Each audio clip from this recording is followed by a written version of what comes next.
Bird Box is a movie made by Netflix for Netflix that broke all sorts of records this past week. Netflix reported that over 45 million accounts watched the movie in just 7 days. And I want to try and put this in perspective of a normal movie box office opening because these numbers are really staggering.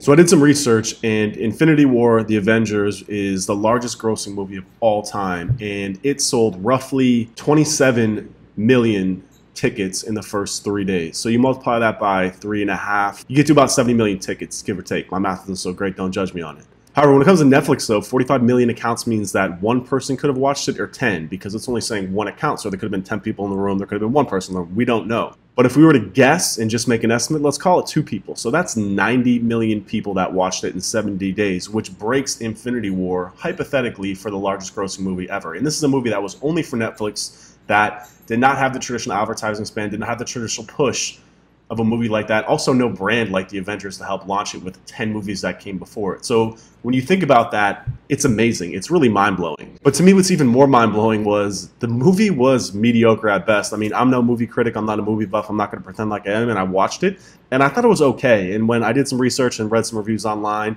Rotten Tomatoes, I think, gave it about 6.5. It was kind of like a C type of movie. So what happened? Why and how did the movie get so many views so fast? How did it go so viral? And I've got a few theories. The first is that Netflix is drawing major talent to their platform. Sandra Bullock is an Academy Award winner.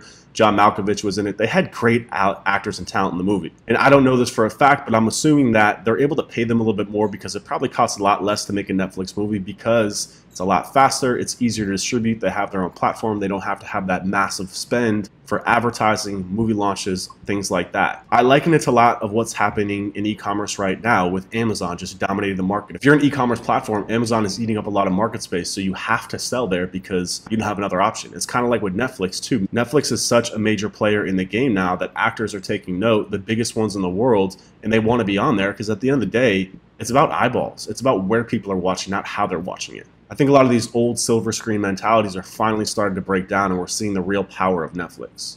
Theory number 2 is that Netflix is similar to Amazon in that it's its own marketing engine. When you put something in the highlight position, the header on Netflix, it gets a lot of eyeballs. And when you combine that with what I'm about to talk in a second, when people say, oh, I've heard about this, it's a lot easier to get people to click and watch the movie. My final theory, and this is purely speculation, is Instagram marketing. I took note.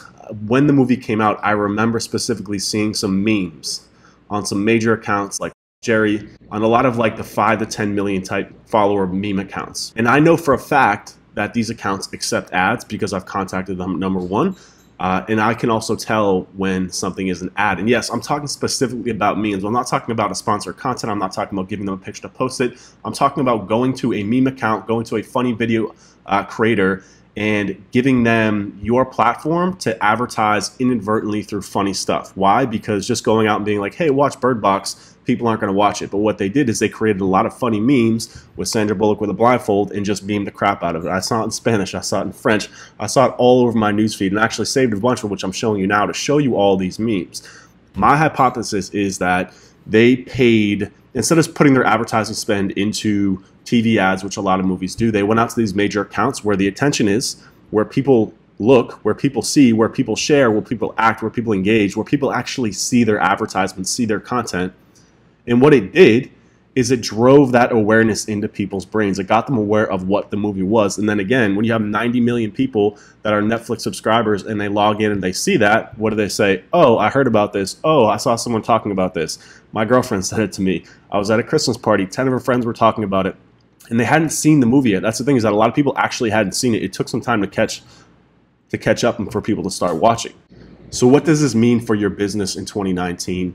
Well, if you didn't see it before, the landscape has officially changed. If you're still one of the few percentage of people that doesn't believe in digital and convenience-based platforms, look no further. It's arrived. It's officially here. I really do believe that Bird Box is going to be the first wave of a lot of major movie launches, a lot of major movie actors who are going to migrate to the platform, and we're going to see a lot of similar tactics to get movies to go viral, just like this one did.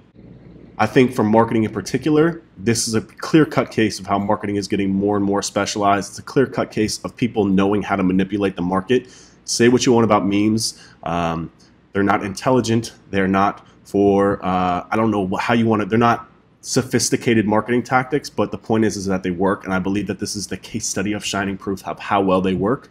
Another case study of this is a company called Hims. You should look into what they're doing as well. I'm seeing a lot of people who are going out and partnering up with either funny video creators or these meme accounts and just getting them to create meme content because that's what people want to see. That's the society that we live in, and that's something that we have to start accepting as marketers. We try and get very sophisticated with things, but at the end of the day, I hate to say it, people are lemmings, and if they see something that they think is funny, they're going to share it, and it's going to go viral. It's going to pick up just like this movie did. That's the state of the market. That's where we are, and that's where we're going. More specifically, certain businesses will and should be pulling money out of non-conversion channels and pushing it into ones that will drive towards their goals. Some marketing channels are just not a good fit for certain businesses. This is a perfect example. If this company went out and did a paid search campaign or even a paid YouTube video campaign versus knowing that Instagram was how they were going to get the most attention, they would have failed, and I promise you this movie would have gotten the attention that it got, to where I'm actually making a video about it. You absolutely have to know what pops off for your business, plain and simple. You have to know the channels. And specifically out there for my SEOs, please start learning other tactics. You don't have to become an expert in Instagram, but I'm tired of going to conferences and hearing people say, like, I don't use Instagram because I think it's stupid, or going out and just seeing how people don't know how to just don't understand how to use the platform. If you don't know, go see what a 12-year-old or a 14-year-old is doing. They know how to use the platform. You have to know what type of content belongs on Instagram versus what type of content belongs on YouTube versus what type of content belongs on your website. I don't care if you like Instagram. I don't care if you like memes. It doesn't matter, and the market doesn't care. It does not matter. Learn and understand how to use it and learn its place in marketing and the overall marketing funnel. It's the same thing with email, same thing with advertising, yes, even the same thing with SEO. You have to understand how your channel fits into the broader picture of marketing and how your business should be leveraged in the year to come. So, if you like this video, my goal for 2019 is to be doing a lot more of these videos daily, hopefully weekly at the very least. So if you like what you see, please leave me a comment, like, and subscribe, and I'll see you in the next video.